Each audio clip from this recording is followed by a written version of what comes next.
kami dari kelompok 11 yang terdiri dari saya sendiri, Aini Nur Faizah, dengan NIM 221135194.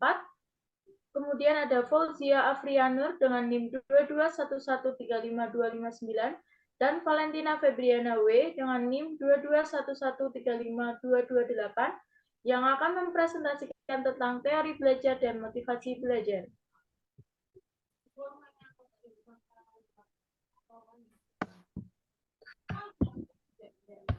Yang pertama adalah tentang apa itu belajar. Sebelum memulai membahas teori-teori belajar, kita perlu tahu apa itu belajar. Belajar merupakan upaya manusia untuk mendapatkan pengetahuan atau keterampilan sehingga mencapai kapasitas untuk berperilaku dengan cara tertentu melalui studi, pengajaran, instruksi, latihan, atau bentuk pengalaman lainnya.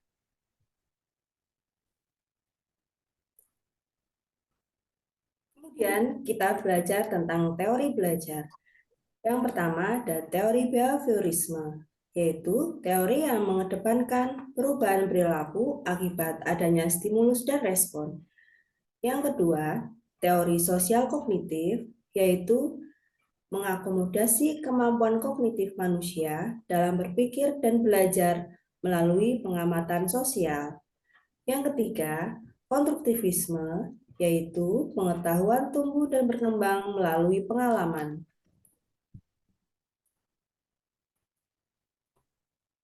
Selanjutnya kita akan membahas tentang penerapan teori belajar behaviorisme, sosial kognitif, dan konstruktivisme dalam pembelajaran di sekolah.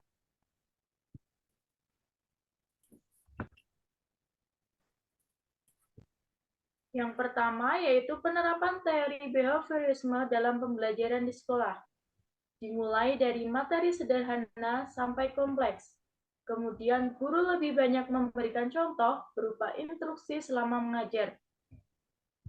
Kemudian saat guru melihat ada kesalahan, baik pada materi maupun pada siswa, maka guru akan segera memperbaiki. Yang keempat, guru memberikan banyak drilling dan latihan agar terbentuk perilaku atau pembiasaan seperti yang diinginkan. Yang kelima, evaluasi berdasarkan perilaku yang terlihat. Dan yang terakhir, guru dituntut memiliki kemampuan memberikan penguatan atau reinforcement baik dari sisi positif dan juga negatif.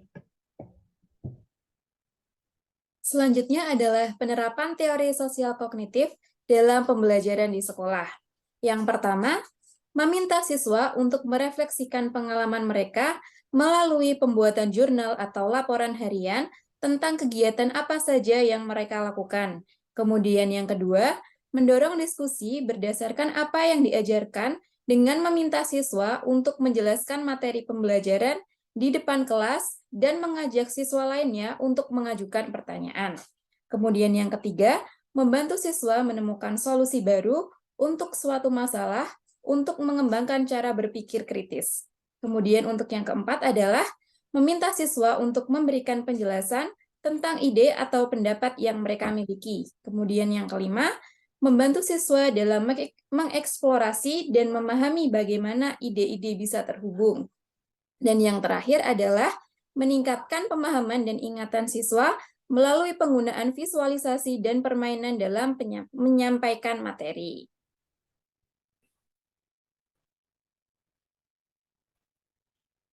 Selanjutnya adalah penerapan teori konstruktivisme dalam pembelajaran di sekolah. Yang pertama, mendorong kemandirian dan inisiatif siswa dalam belajar. Yang kedua, guru mengajukan pertanyaan terbuka dan memberikan kesempatan beberapa waktu kepada siswa untuk merespon. Yang ketiga, mendorong siswa berpikir tingkat tinggi. Yang keempat, siswa terlibat secara aktif dalam dialog atau diskusi dengan guru dan siswa lainnya. Yang kelima, siswa terlibat dalam pengalaman yang menantang dan mendorong terjadinya diskusi. Yang terakhir, guru menggunakan data mentah, sumber-sumber utama, dan materi-materi yang interaktif.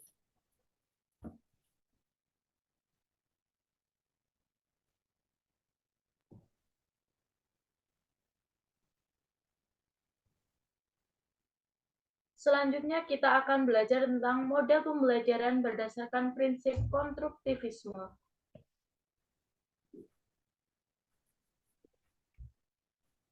Model pembelajaran berdasarkan prinsip konstruktivisme yang pertama adalah problem-based learning. Metode pembelajaran yang mengarahkan siswa untuk mendapatkan ilmu baru dari analisis berbagai pengetahuan dan pengalaman belajarnya, serta menghubungkan dengan permasalahan belajar yang diberikan oleh guru. Mereka akan dilatih untuk menyelesaikan masalah serta mendapatkan pengetahuan dari pengalaman tersebut. Selanjutnya, inquiry. Pada model pembelajaran ini, siswa didorong untuk belajar melalui keterlibatan aktif mereka sendiri dengan konsep-konsep dan prinsip-prinsip. Guru mendorong siswa untuk memiliki pengalaman dan melakukan percobaan yang memungkinkan siswa menemukan prinsip-prinsip untuk diri mereka sendiri. Kemudian, ada model pembelajaran berdasarkan prinsip konstruktivisme yang selanjutnya adalah model pembelajaran Jigsaw. Model pembelajaran ini memfokuskan siswa pada grup belajar bersama untuk berkolaborasi menyelesaikan suatu masalah dalam wadah grup kecil.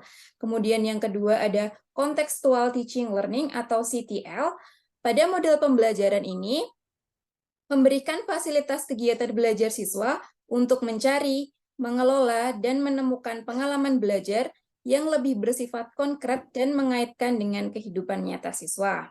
Kemudian ada cooperative learning, strategi pembelajaran dalam bentuk kelompok-kelompok kecil, di mana setiap siswa memiliki tingkat kemampuan berbeda, dengan menggunakan berbagai macam aktivitas belajar untuk meningkatkan pemahaman terhadap materi. Mereka akan diskusi bersama di kelompoknya sehingga mereka akan menemukan pengetahuan-pengetahuan baru dari pengalaman belajar yang mereka alami.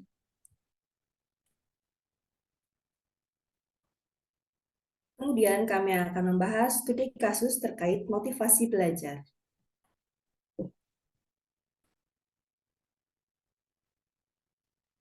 Studi kasus yang pertama, Tania berusia 7 tahun, memiliki kemampuan rendah dan keinginan yang rendah untuk sukses. Guru mencari akar permasalahan yang dialami oleh siswa. Apakah berasal dari dirinya sendiri atau dari lingkungan sekitar? Setelah itu, guru merancang solusi untuk meningkatkan motivasi belajar siswa. Rancangan tersebut, guru melakukan pendekatan secara personal dalam mendampingi belajar untuk meningkatkan motivasi belajarnya. Selain itu, guru membantu siswa menemukan solusi baru agar Tania dapat berpikir secara kritis. Guru juga memberikan afirmasi positif berupa reward. Pendekatan tersebut dilakukan setelah pulang sekolah.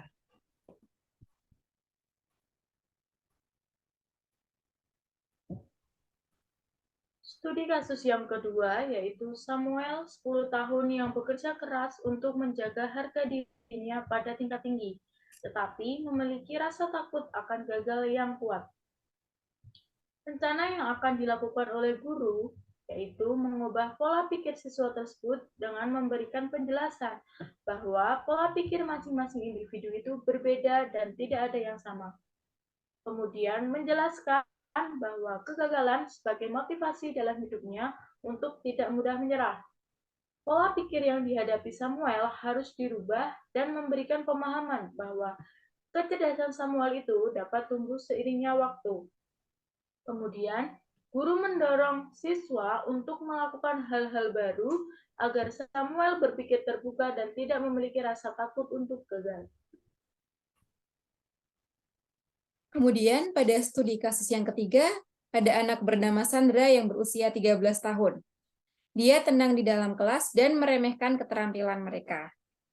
Rencana yang akan dilakukan oleh guru pada kasus tersebut adalah guru memberikan pembelajaran yang berinteraksi seperti pengelompokan kecil dalam proses pembelajaran atau diskusi kelompok. Guru juga memberikan pemahaman terkait rasa saling menghargai antar sesama saat proses pembelajaran. Kasus ini dapat menggunakan teori belajar konstruktivisme.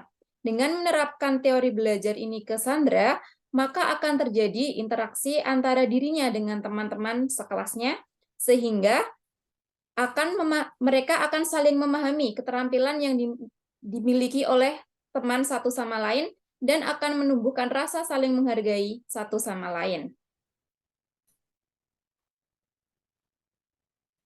Kemudian, studi kasus yang terakhir, ada Robert berusia 16 tahun yang menunjukkan sedikit minat di sekolah dan saat ini tinggal bersama dengan bibinya. Sebagai guru, sudah tidak dapat menghubungi orang tuanya. Kemudian yang kita lakukan sebagai guru adalah guru melakukan pendekatan secara personal. Guru melakukan home visit ke siswa tersebut dan mengkomunikasikan ketidakminatan Robert dalam belajar. Guru mengajak Robert berdiskusi untuk mengetahui harapan apa yang ingin dicapainya, kendala apa yang ia hadapi, dan hal apa yang ia minati. Kemudian, guru juga harus berkomunikasi dengan bibinya Robert untuk bekerja sama mendukung dan mengarahkan minat Robert. Sehingga harapannya yaitu Robert memiliki semangat untuk menunjukkan minatnya di sekolah dan di lingkungan sekitarnya.